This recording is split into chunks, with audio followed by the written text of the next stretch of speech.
Innal hamdalillah nahmaduhu wa nasta'inuhu wa nastaghfiruh wa na'udzu billahi min shururi anfusina wa sayyiati a'malina. May yahdihillahu fala mudhillalah wa may yudlil fala hadiyalah. Ashhadu an la ilaha illallah wa ashhadu anna Muhammadan abduhu wa rasuluhu alladzi la nabiyya wa la rasula ba'dah.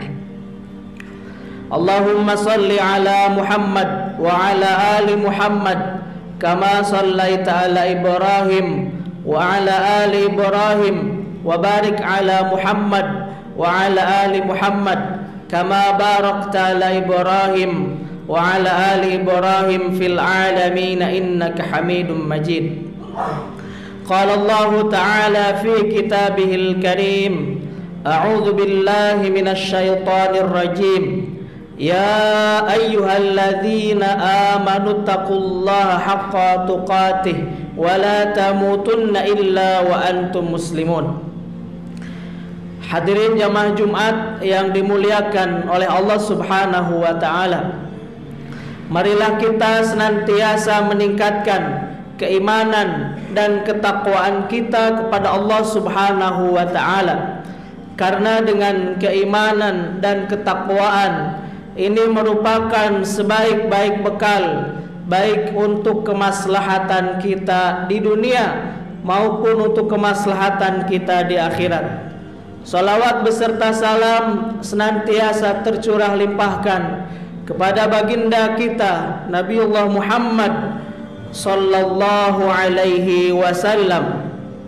Rasulullah Muhammad sebagai uswah, suri tauladan bagi kita semuanya. Rasulullah Muhammad sebagai pemimpin. Mudah-mudahan Allah Subhanahu wa Ta'ala senantiasa memberikan kepada kita semuanya keistiqomahan untuk senantiasa mengamalkan sunnah-sunnah Rasulullah sallallahu alaihi wasallam. Hadirin jamaah salat Jumat yang dimuliakan oleh Allah Subhanahu wa Ta'ala, di hari Jumat ini marilah kita jadikan sebagai momentum untuk melakukan evaluasi, bermuhasabah terhadap apa yang telah kita lakukan. Semoga dari Jumat ke Jumat keimanan kita kepada Allah Subhanahu wa Ta'ala terus meningkat. Semoga dari Jumat ke Jumat amal ibadah kita kepada Allah Subhanahu wa Ta'ala terus bertambah. Oleh karenanya, apa yang harus senantiasa kita evaluasi? Yang pertama adalah keimanan kita kepada Allah Subhanahu wa Ta'ala, tauhidullah. Sudah benar-benarkah kita mengesahkan Allah Subhanahu wa Ta'ala? Tentunya tidak hanya sekedar di lisan saja.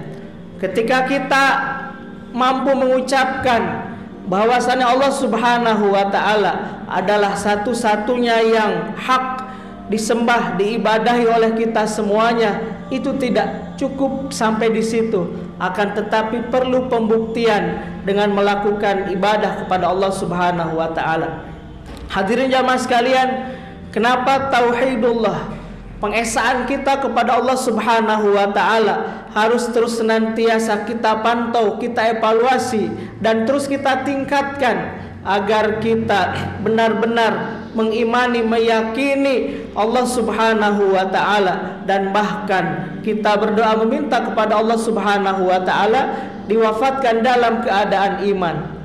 Karena keimanan tauhidullah, mengesahkan Allah Subhanahu wa Ta'ala ini sebagai landasan, sebagai pondasi dari setiap gerak langkah aktivitas yang kita lakukan.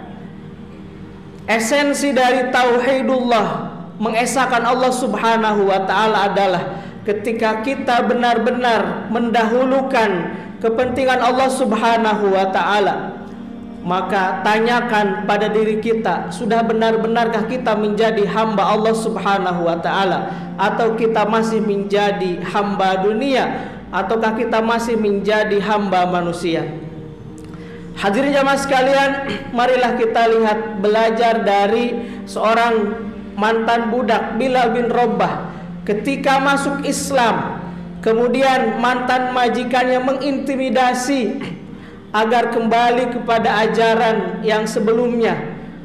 Bilal bin Rabah dijemur di atas padang pasir yang panas di bawah terik matahari. Untuk apa? Untuk kembali kepada agama sebelumnya. Akan tetapi apa yang dikatakan oleh Bilal bin Rabah, ahadun ahad, ahadun ahad.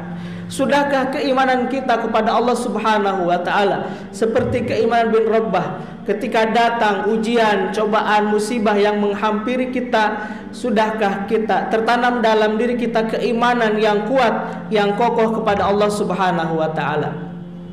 Hadirin jamaah sekalian, yang kedua yang harus terus senantiasa kita evaluasi adalah ibadah kita kepada Allah Subhanahu wa taala. Sudah benar-benarkah kita beribadah kepada Allah Subhanahu wa taala, ataukah kita melakukan berbagai ibadah kepada Allah Subhanahu wa taala hanya sekedar menggugurkan kewajiban saja, hanya sekedar ritualitas saja? Maka banyak sekali aspek-aspek yang harus kita perhatikan ketika kita melakukan ibadah kepada Allah Subhanahu wa taala. Dari mulai niat kita melakukan ibadah kepada Allah Subhanahu wa taala. Apakah kita melakukan ibadah kepada Allah Subhanahu wa taala hanya sekedar mengikuti karena tetangga kita, saudara kita juga melakukan ibadah kepada Allah Subhanahu wa taala, ataukah kita sudah benar-benar beribadah kepada Allah Subhanahu wa taala dengan ikhlas untuk mendapatkan mahabbah, cinta dan ridha Allah Subhanahu wa taala? Dari aspek tata cara pelaksanaan, mari terus kita evaluasi, sudah benarkah tata cara pelaksanaan ibadah solat kita dan juga ibadah-ibadah yang lainnya? Pada zaman Nabi ada seseorang masuk masjid, kemudian dia sholat 2 rakaat dan menghampiri Rasulullah SAW dan mengucapkan salam kepada Rasulullah SAW. Kemudian Nabi Muhammad SAW memerintahkan kepada seorang sahabat tadi untuk sholat kembali. Sholli fa innaka lam tusolli. Kamu balik lagi, kamu sholat lagi. Sesungguhnya kamu belum melaksanakan ibadah sholat. Padahal sahabat tadi baru selesai melaksanakan ibadah sholat. Sampai diulang sholatnya 3 kali. Hadirin jamaah sekalian, ternyata sahabat yang tadi ketika mendirikan ibadah sholat tidak menyempurnakan ruku dan sujudnya. Itu adalah sahabat Rasulullah SAW yang bertemu dengan baginda Nabi Muhammad SAW.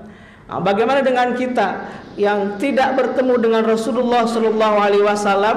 Kalau kita dites praktek sholat di depan Rasulullah SAW, mungkin puluhan kali, ratusan kali kita mengulang sholat kita dari takbir sampai dengan salam. Nah, oleh karena itu, marilah terus senantiasa kita evaluasi ibadah kita kepada Allah Subhanahu wa taala, dari niat kita, dari tata cara pelaksanaan ibadah-ibadah yang kita lakukan. Hadirin jamaah sekalian, kita belajar dari sahabat Abdullah bin Ummi Maktum, seorang yang buta pada zaman Rasulullah SAW, datang kepada Rasulullah SAW untuk meminta diskon, meminta keringanan. Ya Rasulullah, saya ini seorang buta, bolehkah saya sholatnya di rumah? Kata Nabi, boleh, silahkan. Tidak lama sahabat Abdullah bin Ummi Maktum kemudian pergi, dan ketika beberapa langkah maka dipanggil kembali oleh Rasulullah SAW. Wahai Abdullah bin Ummi Maktum, apakah engkau masih mendengarkan azan? Ya, wahai Rasulullah SAW. Maka kalau begitu engkau harus sholat di masjid. Engkau tidak diberikan keringanan karena engkau tidak bisa melihat, engkau tidak diberikan keringanan untuk diperbolehkan sholat di rumah. Nah, oleh karena itu sejak saat itu Abdullah bin Ummi Maktum tercatat sebagai muazin pada zaman Rasulullah SAW dan tidak pernah terlewat melaksanakan ibadah sholatnya secara berjamaah. Hadirin jamaah sekalian, sahabat Abdullah bin Ummi Maktum sebagai seorang muazin, kondisinya buta. Kalau seorang muazin pasti datangnya lebih awal, tidak mungkin muazin datangnya belakangan. Bahkan ketika ada panggilan jihad, sahabat Abdullah bin Ummi Maktum mengatakan, wajahidu fi sabilillahi bi amwalikum wa anfusikum. berjihad di jalan Allah Subhanahu wa taala dengan harta kita, dengan diri kita. Ketika para sahabat yang lain mengatakan, "Wahai Abdullah bin Ummi Maktum, engkau termasuk orang yang mendapatkan keringanan untuk diperbolehkan tidak pergi ke medan jihad karena engkau tidak melihat." Maka kata Abdullah bin Ummi Maktum, "Wajahidu fi sabilillah bi amwalikum wa anfusikum." Berjihadlah engkau dengan diri kita dan dengan harta kita. Nah, hadirin jamaah sekalian, bagaimana dengan kita yang Allah Subhanahu wa taala anugerahkan kesempurnaan fisik bagi kita? Jangankan ketika ada panggilan jihad, kita pergi berjuang li'la'i kalimatillah, untuk menegakkan agama Allah Subhanahu wa taala, untuk melaksanakan sholat berjamaah di masjid saja, terkadang kita masih berat.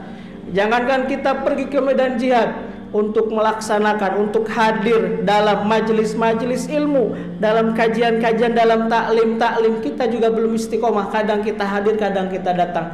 Marilah kita belajar dari sahabat Abdullah bin Ummi Maktum. Dengan keterbatasan fisiknya tidak mengurangi semangat untuk berjihad di jalan Allah Subhanahu wa taala. Dengan keterbatasan fisiknya tidak mengurangi semangat untuk senantiasa sholat berjamaah di masjid. Dengan keterbatasan fisiknya tidak mengurangi semangatnya untuk senantiasa beribadah kepada Allah Subhanahu wa taala. Barakallahu li wa lakum.